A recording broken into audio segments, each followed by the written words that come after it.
Looking at the lacing system for the boot, we have our fabric loops and we have our closed hooks. You'll note that the closed hooks are riveted in place. Often what can happen with boots of a poor quality is that the rivet will snap free and the hook will then pivot round in its position.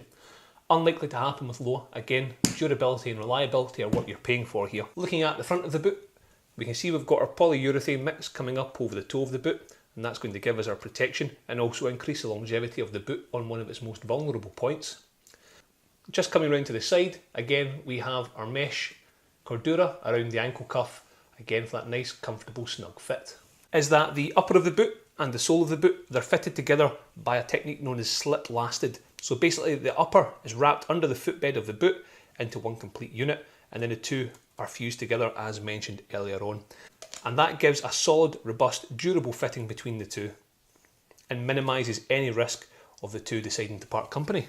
So we've looked at the characteristics of the boot, now let's look at what the boot is trying to achieve. Market it as a lightweight boot, and it is lightweight. If you're going to be doing extensive, heavy duty, demanding work, this is not the boot for you.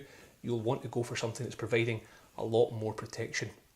But for everyday use and for general out and about, this is an ideal boot to wear. With the mid ankle, again, you have that increase in comfort, but you can go for the high ankle if you so desire, but this would quite happily meet the demands. Another interesting point here, state the country of origin for the boot is Slovakia. Now, it's only once you start to really know the boot industry that you realise the significance of that, because many manufacturers will keep very quiet about where the boot is produced.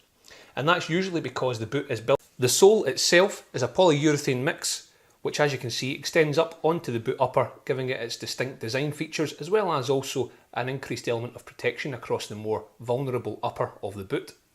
And it's made through an injected sole technique. Essentially what happens is the polyurethane mix is poured into a mould.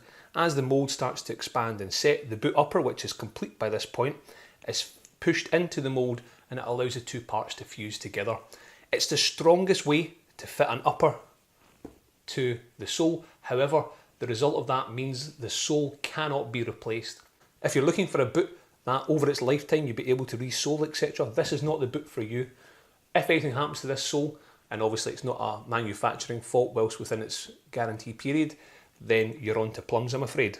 But it is the strongest way to combine the two parts. The boot also has the monowrap frame. Basically means there's a shank that runs through the boot underneath, which keeps the stability of the boot, and it also helps the boot keep its shape.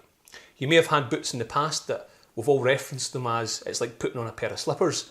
That's because the boot has broken away and it's basically collapsed on itself. The Zephyr won't do that. It's got the frame to support itself, keep its shape and keep its support. You'll also notice we've got a little black line which runs through the base here, and that is simply where the outsole is glued to the midsole. It's not stitching or anything like that.